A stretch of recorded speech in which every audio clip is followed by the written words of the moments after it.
welcome to our deep dive today into this idea that you can be smart and stupid at the same time. We're talking about the intelligence trap, how highly intelligent people can sometimes make surprisingly bad decisions. It's a fascinating topic because we often assume that a high IQ is a shield against poor judgment. Right. But that's not always the case. Yeah, our guide for this deep dive is David Robson's book, The Intelligence Trap. Okay. He starts off with some truly mind-boggling examples like Kary Mullis, the Nobel Prize-winning scientist who invented a groundbreaking DNA technique, but also believes in aliens. Oh, wow. And questions the link between HIV and AIDS. Okay, so these examples illustrate that intelligence as measured by IQ doesn't automatically translate into sound judgment in all areas of life. I feel like having a powerful engine in a car, but lacking the steering wheel or brakes. That's a great analogy. Yeah. It highlights that intelligence is only one piece of the puzzle when it comes to making wise decisions. So what are some of the other factors that contribute to or hinder our ability to think rationally? Well, Robson dives into how high-pressure environments, like those found in corporations or government agencies, can lead even teams of brilliant minds to make terrible choices. Wow. These decisions can have far-reaching consequences, impacting health, well-being, and even leading to miscarriages of justice. It's a sobering reminder that intelligence alone isn't enough to navigate the complexities of the real world. And that's what makes this deep dive so important. It's about understanding the pitfalls that anyone can fall into regardless of IQ and equipping ourselves with the tools to make wiser choices. One of the key takeaways from Robson's book is that traditional intelligence tests, while useful for measuring certain cognitive abilities, only capture one aspect of our mental capacity. He argues that we need to expand our definition of intelligence to include practical and creative skills. This reminds me of Robert Sternberg's triarchic theory of intelligence. Exactly. Which goes beyond analytical intelligence to include practical and creative intelligence. Sternberg argues that we need to develop all three aspects of intelligence for real-world success. He advocates for incorporating exercises that train these skills in subjects like history, science, and language. Yeah, I can see how that would be beneficial. For instance, in a history class, instead of just memorizing dates and facts, students could be asked to imagine alternative historical outcomes. Or analyze the motivations of historical figures. Precisely. It's about developing a more holistic understanding of intelligence, one that encompasses not just the ability to analyze information, but also to apply it to real-world situations and generate innovative solutions. This brings us to a fascinating concept that Robson introduces, disrationalia. Disrationalia. It sounds like a complicated medical term. It might sound complex, but it essentially describes the disconnect between intelligence and rationality. It means that you can be brilliant in some areas, like solving complex equations or scoring high on standardized tests, but still struggle to make sound judgments in everyday life. That's where the smart and stupid paradox comes in. So what causes this disconnect? Why do some highly intelligent people make decisions? That seemed completely irrational. Robson argues that one of the main culprits is cognitive biases, which are mental shortcuts that our brains use to simplify decision-making. While these shortcuts can be helpful in some situations, they can also lead to systematic errors in judgment. It's like taking a shortcut through a forest and ending up lost. Exactly. Because you didn't follow the established path. And the fascinating thing is that everyone, regardless of IQ, is susceptible to these cognitive biases. But there's a twist. Research has shown that people with higher IQs can sometimes have a larger bias blind spot. Meaning they're less likely to recognize these biases in themselves? Precisely. They assume their intelligence makes them immune to flawed thinking. Which ironically makes them more prone to falling into these traps. They might be brilliant at solving abstract problems, but fail to apply that same level of critical thinking to their own beliefs and decisions. It seems like a classic case of intellectual overconfidence. So what are some examples of these cognitive biases that can trip up even the brightest minds? One common bias is the gambler's fallacy. Okay. The belief that past events influence future outcomes. in random events. Right. For example, believing that if a coin has landed on heads 5 times in a row, it's more likely to land on tails next. I can see how that kind of thinking would lead to trouble in a casino. Another prevalent bias is the framing effect, where the way information is presented influences our choices, even if the underlying options are the same. For example, people are more likely to choose a treatment with a 90% survival rate than one with a 10% mortality rate. Right. Even though both options convey the same information. Exactly. It highlights how our perceptions can be swayed by subtle differences in wording or presentation. So we've got the gambler's fallacy and the framing effect. What other cognitive biases should we be aware of? There are many others, including confirmation bias, where we seek out information that confirms our pre-existing beliefs, and the availability heuristic, where we overestimate the likelihood of events that are easily recalled or vivid in our minds. Sounds like our brains are constantly trying to trick us into taking the easy route. Yeah, even if it leads to irrational decisions. And to make matters worse, we also have to contend with something called motivated reasoning. Motivated reasoning. What's that all about? It refers to the way our emotions and deeply held beliefs can influence how we process information. Right. Essentially, we tend to interpret evidence in a way that supports our pre-existing views, even if it means ignoring contradictory evidence. So it's like we're wearing these ideological blinders. Exactly. That prevent us from seeing the world objectively. Motivated reasoning can lead to polarization on issues like gun control and climate change, where even when presented with factual evidence, people may reject it if it contradicts their deeply held beliefs. This helps explain why it can be so difficult to have productive conversations about controversial topics. Everyone's interpreting the evidence through their own ideological lens. Precisely. And this is where the intelligence trap becomes especially dangerous.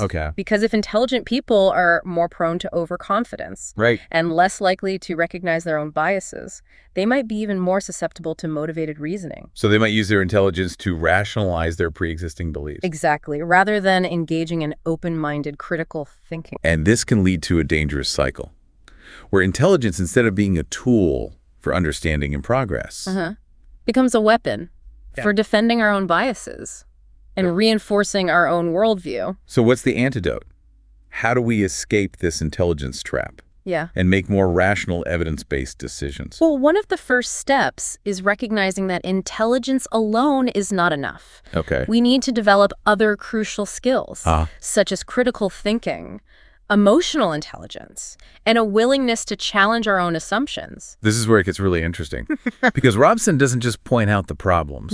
He offers a wealth of practical strategies for cultivating what he calls evidence-based wisdom. Evidence-based wisdom. Evidence-based wisdom is about using our intelligence in a way that is grounded in reality, informed by evidence, and open to different perspectives. It's like taking a scientific approach to decision-making. Exactly. Constantly testing our hypotheses and revising our beliefs based on new information. And one of the key pillars of evidence-based wisdom is intellectual humility. Yes. We've touched on this concept before. But it's worth emphasizing again because it's so crucial. Intellectual humility is about recognizing our own limitations, being open to the possibility that we might be wrong, and being willing to change our minds when presented with compelling evidence. It's about replacing that ego-driven need to be right with a genuine desire to understand the world more accurately. Yes, and make decisions that are aligned with reality. It sounds like intellectual humility is the foundation for all the other strategies we'll be discussing. It is, because if we're not willing to admit we might be wrong, we're not going to be open to learning and growing. Exactly. Intellectual humility is like the fertile soil in which the seeds of wisdom can take root and flourish. So how do we cultivate this intellectual humility? How do we become more open-minded and receptive to different perspectives? There are several practical strategies that Robson recommends. One is to cultivate the habit of using more nuanced language. So instead of making absolute statements like, I know I'm right. We should try using phrases like, based on the evidence I've seen, or it seems likely that... Precisely. By using less dogmatic language, we signal a willingness to engage in a genuine exchange of ideas. Yes. rather than a battle of egos. It's like inviting others into a conversation. Exactly. Rather than delivering a lecture from atop Mount Certainty. And another powerful strategy is perspective taking. Perspective taking. That sounds like it could be especially challenging when dealing with people whose views we find abhorrent. It can be challenging, yeah, but it's essential for breaking free from those echo chambers and engaging in productive dialogue. Perspective taking involves putting ourselves in other people's shoes, trying to understand their motivations and thought processes, and seeing the world from their point of view. I can see how that would help us to be more empathetic and less judgmental. Exactly. And it doesn't mean we have to agree with those different perspectives. Right. But it does require us to engage with them in a respectful and open-minded way. It's about recognizing that even people we vehemently disagree with might have some valid points or insights that we can learn from. And this leads to another crucial strategy for cultivating intellectual humility, seeking out diverse perspectives. Right. So instead of surrounding ourselves with people who share our views, we should actively seek out those who challenge our assumptions and expose us to different ways of thinking. It's about breaking free from those echo chambers. Exactly. And exposing ourselves to a wider range of information and viewpoints. It sounds like it would be a humbling experience. It can be, but ultimately a very enriching one. It definitely can be. And it's not always comfortable. But that's where the growth happens. Right. When we're challenged to confront our own biases and consider alternative perspectives, we have the opportunity to expand our understanding and become more intellectually nimble. So we've talked about using more nuanced language, practicing perspective taking, and seeking out diverse perspectives. Are there any other strategies Robson recommends for fostering intellectual humility? He also highlights the importance of being willing to admit when we're wrong. That could be a tough one. It can be, especially for those of us who pride ourselves on our intelligence. If we're unwilling to admit our mistakes, we'll never learn from them. It's like those people who refuse to ask for directions, even when they're hopelessly lost. Exactly. They'd rather wander around in circles than admit they need help. And in the same way, if we're too proud to admit when we're wrong, we'll miss out on opportunities to correct our course and make better decisions in the future. So how do we make it easier to admit our mistakes? Any tips? Robson suggests reframing mistakes as learning opportunities. Instead of viewing them as personal failings, we can see them as valuable feedback that helps us to refine our thinking and make better choices next time. It's about shifting our mindset from one of shame and defensiveness, to one of curiosity and growth. And this ties back to the importance of cultivating a growth mindset. Exactly. The belief that our abilities can be developed through effort and perseverance. We discussed this concept earlier in the context of learning. Right. But it's equally relevant for making wise decisions. A growth mindset allows us to embrace challenges, learn from our mistakes, and continually strive to improve our thinking and decision-making skills. And this involves surrounding ourselves with people who support our growth, who challenge us to think critically, and who provide constructive feedback that helps us identify and address our blind spots. It's about creating a culture of continuous learning, both individually and collectively. Okay, so we've established the importance of intellectual humility and a growth mindset for overcoming the intelligence trap. What other essential ingredients should we add to this recipe for evidence-based wisdom? Well, Robson highlights the crucial role of emotional intelligence. This brings us back to those moments when our emotions hijack our thinking and lead us down paths we later regret. Exactly. Emotional intelligence involves being aware of and regulating our own emotions, as well as understanding the emotions of others. Robson connects this to Antonio Damasio's somatic marker hypothesis. Right. Which suggests that our gut feelings are actually based on past experiences and can guide our choices. Think about it. When you get a bad feeling about a situation, it's often because your brain has unconsciously recognized a pattern from a previous negative experience. That gut feeling is your body trying to warn you. Like Ray Kroc, the founder of McDonald's. Yes, who trusted his intuition when he decided to invest in the fledgling burger joint. His intuition, informed by his past experiences as a salesman. Right. Told him this venture had huge potential, even though it seemed like a risky bet at the time. That said, it's crucial to remember that not all gut feelings are created equal. Right. Sometimes our emotions can cloud our judgment, leading to impulsive or irrational decisions. That's why it's so important to hone those intuitive instincts and develop a deeper understanding of our emotional landscape. So how do we become more emotionally intelligent? How do we avoid letting our emotions steer us in the wrong direction? One key strategy is to develop emotional awareness. Okay. The ability to recognize and differentiate between various emotions. It's about being able to say, okay, this feeling is frustration, not anger. Or this is excitement, not anxiety. Right. The more precise we are with our language, the better we can understand and manage those emotions. And alongside differentiation, we need to cultivate emotional regulation. The ability to control those emotions so they don't completely hijack our thinking. This is where mindfulness training can be incredibly helpful. Yes. Studies have shown that mindfulness can improve interoception, our awareness of bodily sensations, which in turn can make us more attuned to our emotional state.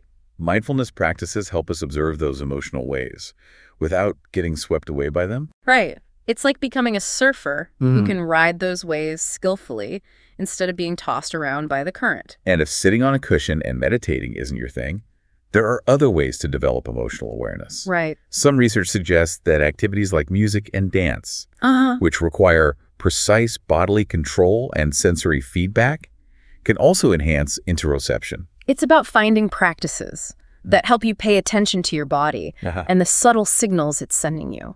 Another powerful technique is reflective writing. Taking a few minutes each day to jot down your experiences and the emotions they evoked can help you untangle those complex feelings and understand their influence on your choices. It's like creating an emotional journal that allows you to track patterns. And identify situations that trigger particular emotional responses. Now, remember earlier we talked about how relying solely on intuition, like Ray Kroc did? Yeah, can be risky. Well, there's an equally dangerous tendency to overthink everything and get stuck in analysis paralysis. That's where it becomes crucial to find a balance between intuitive and analytical thinking. Robson suggests a technique used by doctors to improve their diagnostic accuracy. It involves first noting down their initial gut feeling about a patient's condition. Then they systematically analyze the evidence to see if it supports their hunch, while also considering alternative diagnoses. This combined approach has been shown to significantly reduce misdiagnoses. It's about leveraging the power of both System 1 thinking, those quick intuitive judgments, and System 2 thinking, the slower, more deliberate analysis. And that same principle can be applied to any decision-making process. Trust your gut, but verify. Allow yourself to feel those initial instinctive reactions, but then take a step back and analyze the situation rationally, considering all available evidence and perspectives. Okay, we've talked about the dangers of dysrationalia, the importance of emotional intelligence, and finding that sweet spot between intuition and analysis. But how do we protect ourselves from the deluge of misinformation that's constantly bombarding us? That's where we need to build our bullshit detection kit. Yes, the art of separating fact from fiction. In a world of clickbait headlines and social media echo chambers, where do we even begin? Well, Robson starts by exploring two sneaky psychological mechanisms that make us susceptible to believing false information, cognitive fluency, and familiarity. Let's break those down. Cognitive fluency refers to how easily our brains process information. The smoother the processing, the more likely we are to perceive something as true. Think about the flesh-eating banana hoax. That spread like wildfire in the late 90s, despite being completely fabricated. Many people fell for it because the story was presented in a clear, concise way that made it easy to understand. And remember, it's like when you read something written in a simple, easy-to-read font, you're more likely to accept it as true compared to something written in a more complex or visually jarring style. And that brings us to familiarity. The more often we encounter a claim, the more familiar it becomes, and the more likely we are to believe it. This explains why the repetition of misinformation, even if it's been debunked, can still be so effective. It's like the old adage, repeat a lie often enough, and it becomes the truth. Our brains tend to equate familiarity with truth, even if the repeated information is completely baseless. This is particularly concerning in the context of political campaigns or marketing strategies. Where slogans and sound bites are repeated ad nauseum to make them more memorable and believable. And it's even more potent when those messages align with our pre-existing beliefs. Yes. Remember motivated reasoning. We're more likely to accept information. That confirms our worldview.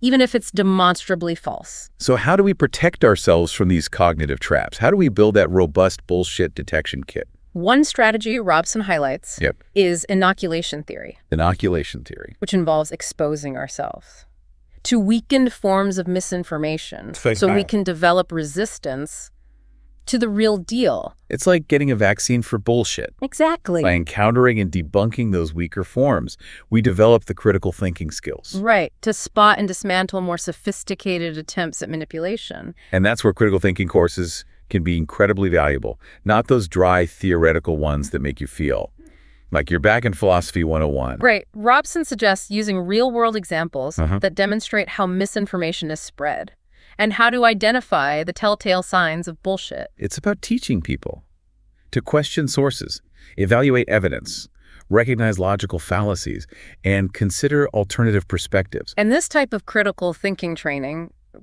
has been shown to be effective in reducing belief in pseudoscience, conspiracy theories, and fake news. It's not just about acquiring knowledge, but learning how to think critically. Right.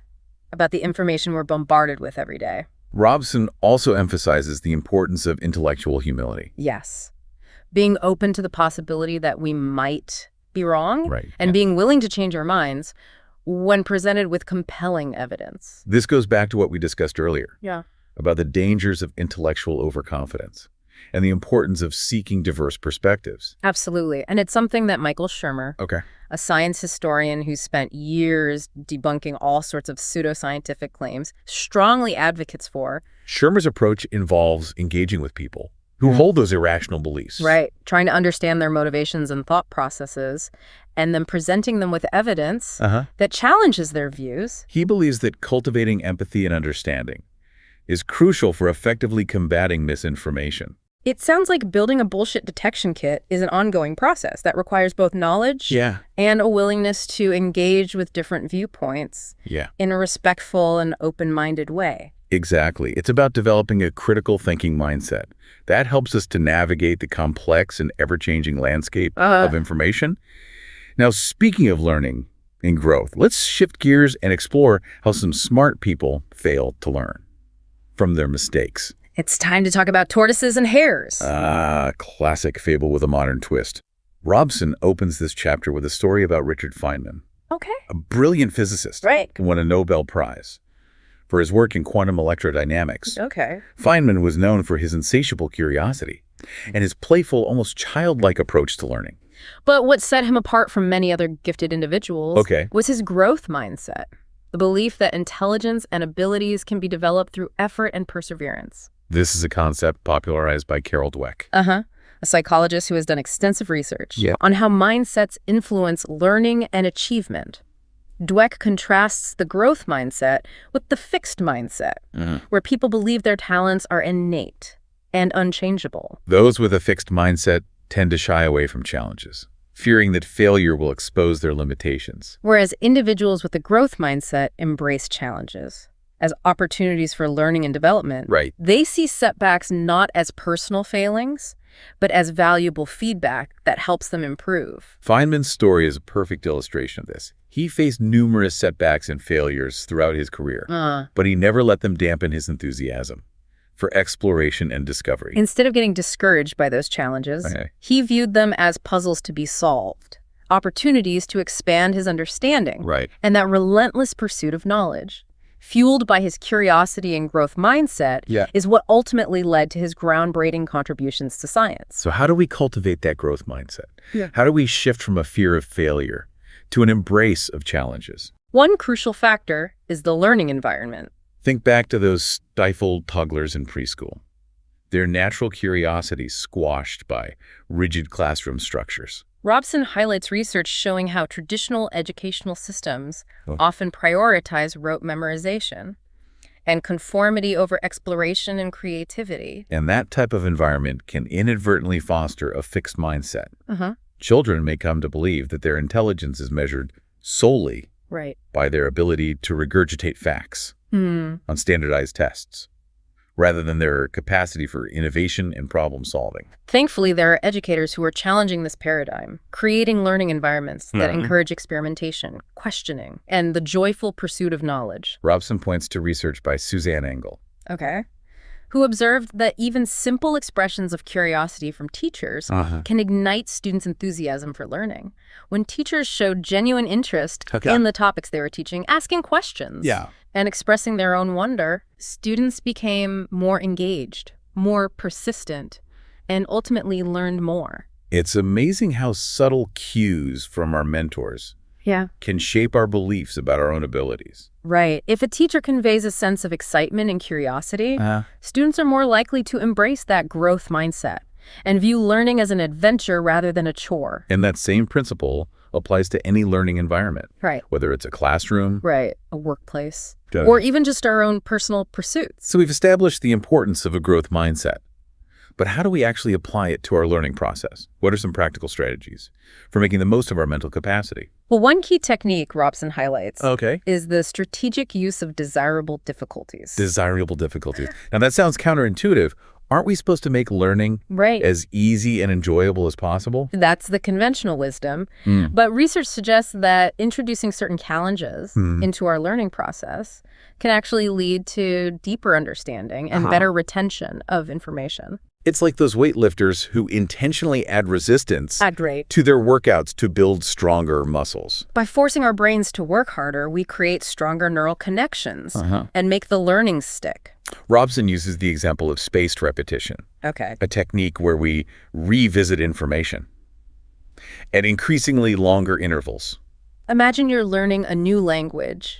Instead of cramming all the vocabulary words into one massive study session, you spread them out over several days or weeks, testing yourself periodically to see what you remember. It might feel less efficient in the short term, but research shows that this spaced repetition leads to much better long-term retention. Another desirable difficulty is varying the learning environment. Instead of always studying in the same spot, try mixing things up. Go to a different coffee shop, study outside, or even just rearrange your furniture. By changing the context, you force your brain to encode the information more deeply, making it less reliant on specific environmental cues for recall. Robson also suggests a technique called pre-testing, where you try to explain a concept or answer a question before you've actually learned the material. Even if your initial attempt is completely wrong, the act of struggling to recall or explain forces you to engage with the material more deeply, making the subsequent learning more effective. It's like priming the pump for knowledge absorption. By forcing our brains to grapple with the unknown, we create a stronger foundation for understanding. And this ties back to the importance of embracing those moments of confusion and frustration that inevitably arise during the learning process. Instead of shying away from those challenges, we need to reframe them as opportunities for growth. It's in those moments of struggle that our brains are forging new connections and expanding our mental capacity. Robson also highlights the benefits of productive failure. Where we intentionally tackle tasks that are beyond our current level of expertise. Think of it like a weightlifter, progressively increasing the weight they lift to challenge their muscles. By pushing ourselves beyond our comfort zone, we may not always succeed, but we learn from those failures and develop a deeper understanding of the underlying concepts. And that's a key distinction. It's not just about failing. But failing productively. Exactly. It's about analyzing those mistakes, understanding where we went wrong, and using that feedback to refine our approach. Robson uses the example of Japanese math classrooms, where students are often presented with challenging problems before they've been explicitly taught the solution. They're encouraged to struggle with the problem, brainstorm different approaches, and learn from each other's mistakes. It's a far cry from the traditional model of passively absorbing information from a teacher and then regurgitating it on a test. And this focus on productive struggle has been linked to higher levels of creative problem solving. And a greater ability to transfer knowledge to new and unfamiliar situations. So it seems that embracing those desirable difficulties, whether it's through spaced repetition, pre-testing, or tackling challenging problems, is key to unlocking our learning potential. Absolutely. And that brings us to another crucial element for maximizing our mental capacity. Okay. Cultivating curiosity. The engine that drives all learning and exploration. But can curiosity be nurtured? Or are some people just born with an unquenchable thirst for knowledge? Robson points to research showing that curiosity can be sparked and sustained by creating environments that encourage questioning, exploration, and the sharing of knowledge. Think back to Suzanne Engel's work on how teachers' expressions of curiosity can ignite students' enthusiasm for learning. And this applies beyond the classroom in the workplace leaders who foster a culture of inquiry where questions are welcomed and new ideas are encouraged and stimulate innovation and creative problem solving.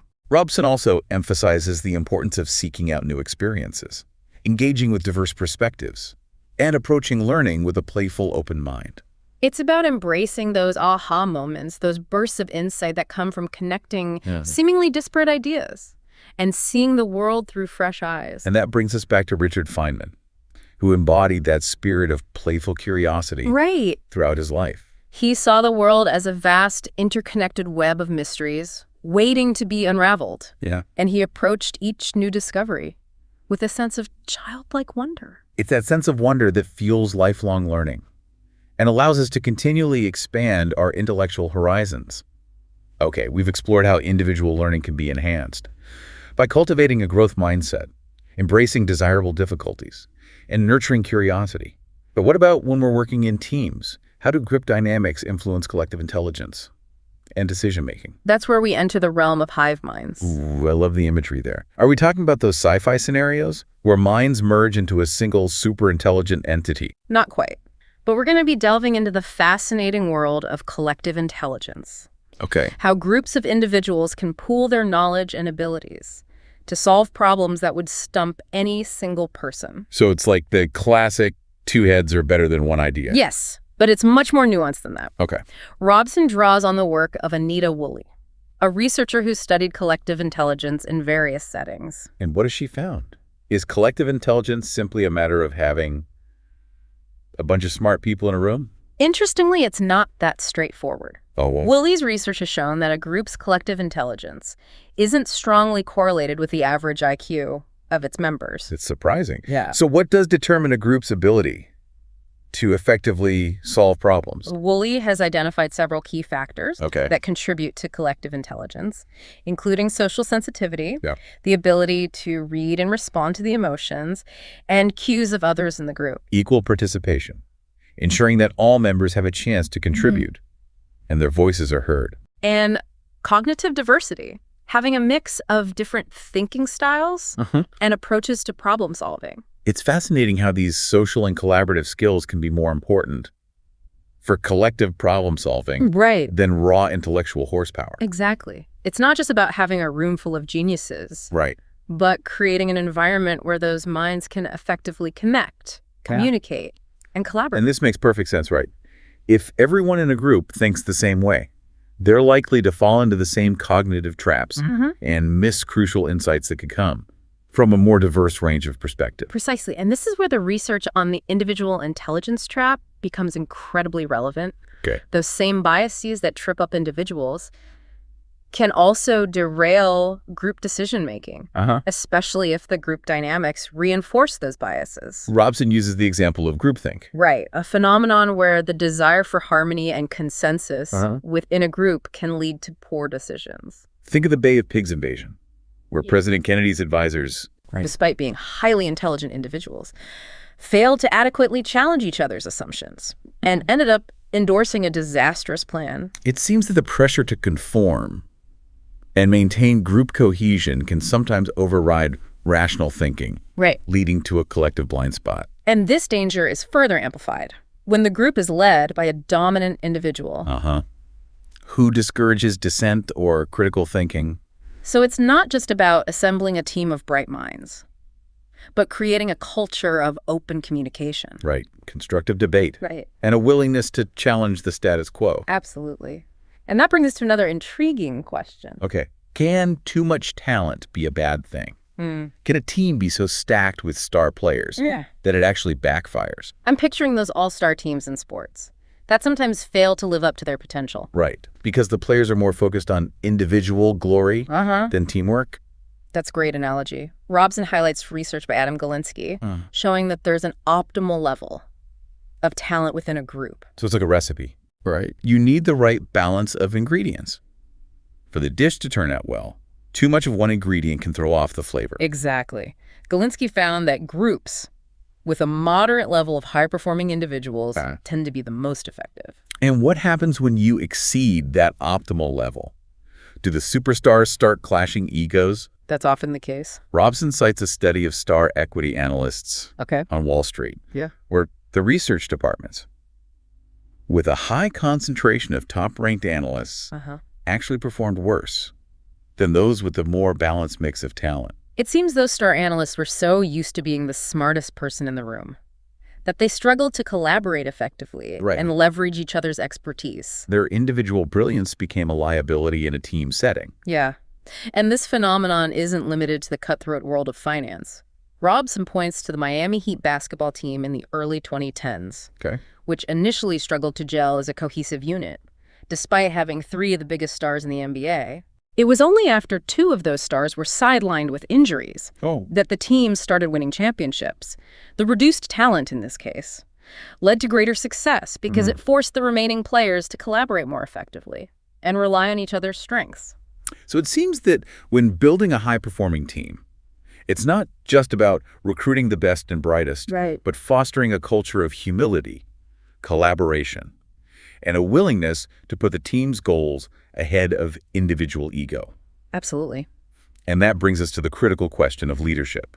How can leaders create environments that harness the collective intelligence of their teams and avoid the pitfalls we've been discussing? Robson argues that one key quality for effective leadership in these contexts is intellectual humility. This involves being open to new ideas, acknowledging one's own limitations, and being willing to learn from others. It's about creating a space where everyone feels comfortable voicing their opinions, even if they contradict the leader's views. And this type of leadership is often characterized by a focus on listening. Seeking diverse perspectives and facilitating constructive dialogue. Robson uses the example of Heimir Hallgrímsson. One of the coaches who led Iceland's national soccer team to an unexpected victory against England in the Euro 2016 tournament. Hallgrímsson, who also worked part-time as a dentist, emphasized the importance of teamwork and humility, fostering a culture where even the star players were willing to put the team's goals ahead of their own individual ambitions. It's a powerful example of how a leader's mindset can really shape the dynamics of a team and unlock its collective potential. And it highlights how crucial it is for leaders to create environments where intellectual humility is valued and encouraged. But even with the best leadership, there are certain organizational structures and cultures that can stifle innovation and critical thinking, leading to a phenomenon Robson calls functional stupidity. Functional stupidity. That sounds like an oxymoron. How can stupidity be functional? It might sound counterintuitive, but it refers to situations where organizations prioritize efficiency and conformity over creativity and critical thinking. I can see how that might happen. In a fast-paced, competitive environment, there's often pressure to get things done quickly and avoid rocking the boat. Exactly.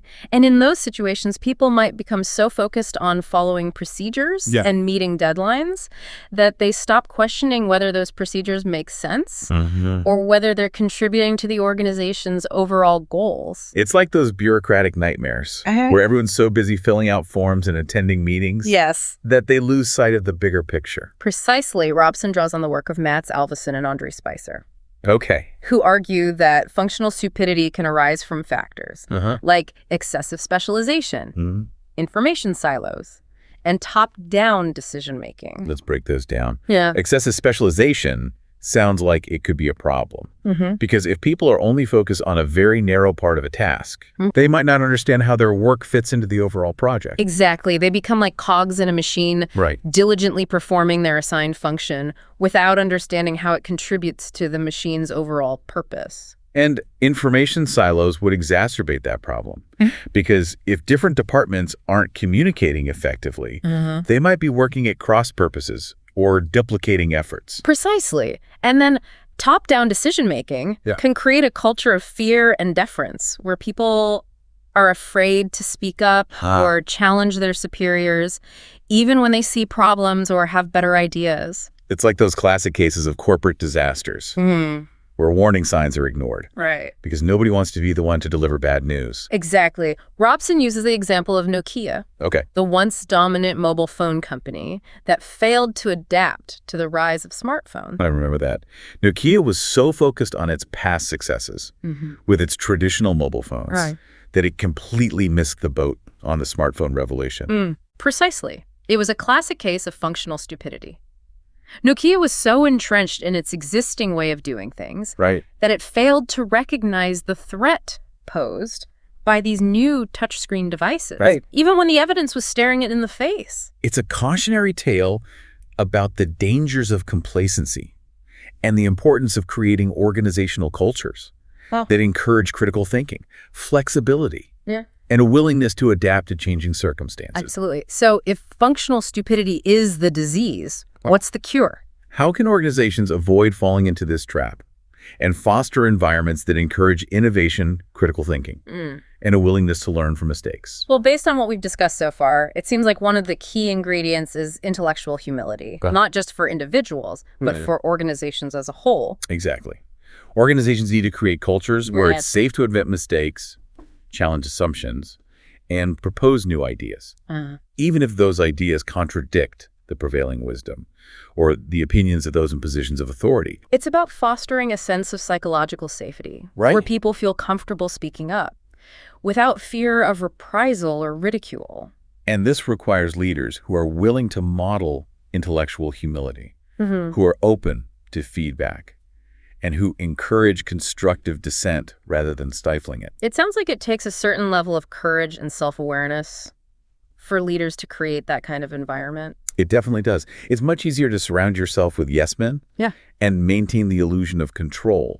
But the most effective leaders are those who are willing to embrace vulnerability, admit when they don't have all the answers, and seek out diverse perspectives to help them make better decisions. So it's not just about having a high IQ or being a charismatic visionary. It's about creating a culture where intellectual humility is valued and practiced at all levels of the organization. And that brings us back to the theme of collective intelligence. We've talked about how individuals can fall into the intelligence trap and how organizational structures can stifle innovation. But when we bring those minds together in a collaborative environment that fosters intellectual humility and critical thinking, we can achieve incredible things. It's like the difference between a bunch of individual musicians playing their instruments randomly and a symphony orchestra performing a beautifully orchestrated masterpiece. That's a great analogy. It highlights the importance of those social and collaborative skills that Anita Woolley identified in her research on collective intelligence. Those qualities like social sensitivity,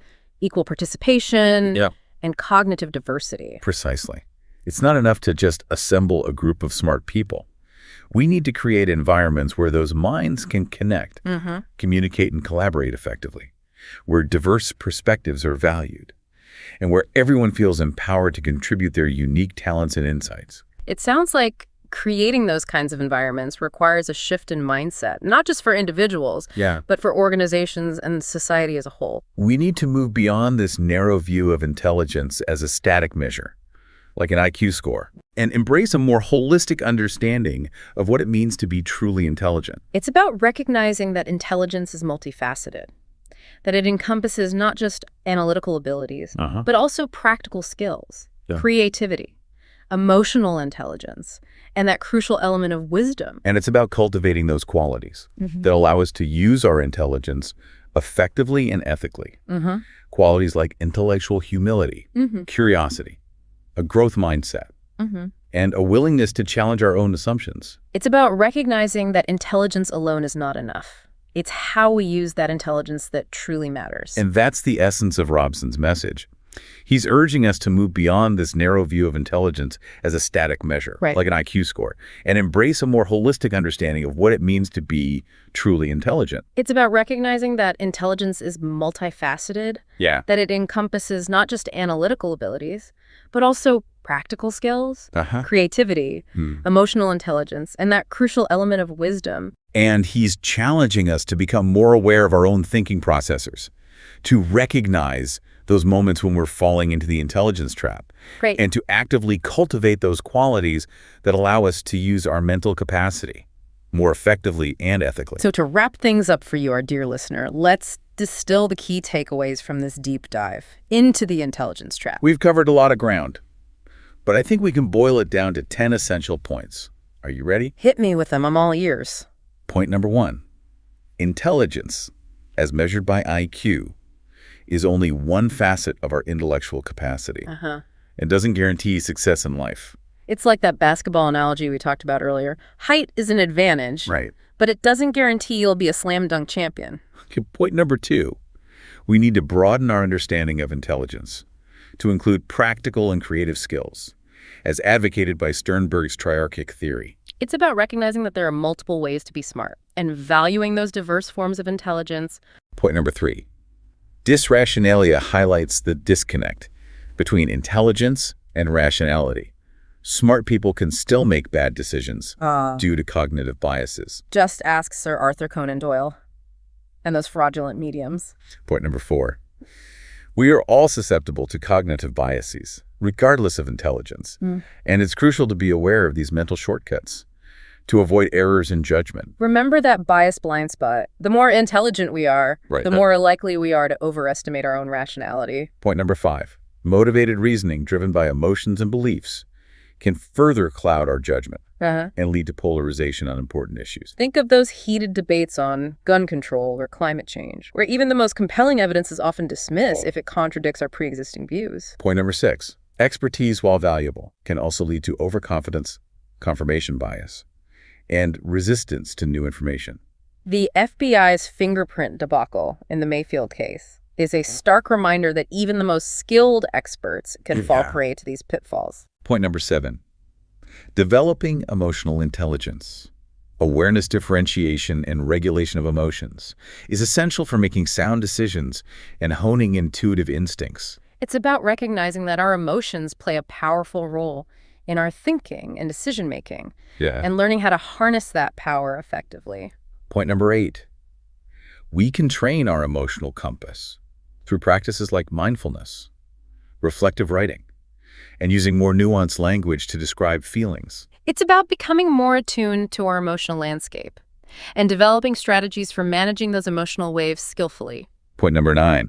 Building a bullshit detection kit involves understanding how cognitive fluency and familiarity can make us susceptible to misinformation.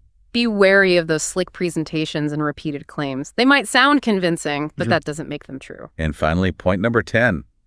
Cultivating wisdom characterized by intellectual humility, perspective-taking, and a growth mindset is crucial for navigating a complex world. It's about moving beyond that narrow focus on IQ and embracing a more holistic understanding of what it means to be truly intelligent.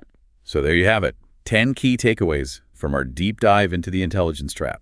I don't know about you, dear listener, but I'm feeling mentally invigorated after unpacking all of that. It's like we've just completed a mental workout, flexing those critical thinking muscles and expanding our understanding of what it means to be truly intelligent. And remember, this isn't just about acquiring knowledge. It's about putting these principles into practice.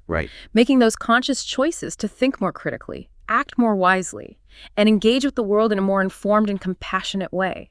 So as you go forth into the world, armed with your newfound knowledge and your upgraded bullshit detection kit, we encourage you to keep asking questions, keep challenging assumptions, and keep striving to make those wise choices that benefit not just yourself, but the broader community. Because in the end, the pursuit of wisdom isn't a solitary endeavor. It's a journey we embark on together, one thoughtful choice at a time. Thanks for joining us on this deep dive. Until next time, stay curious and stay wise.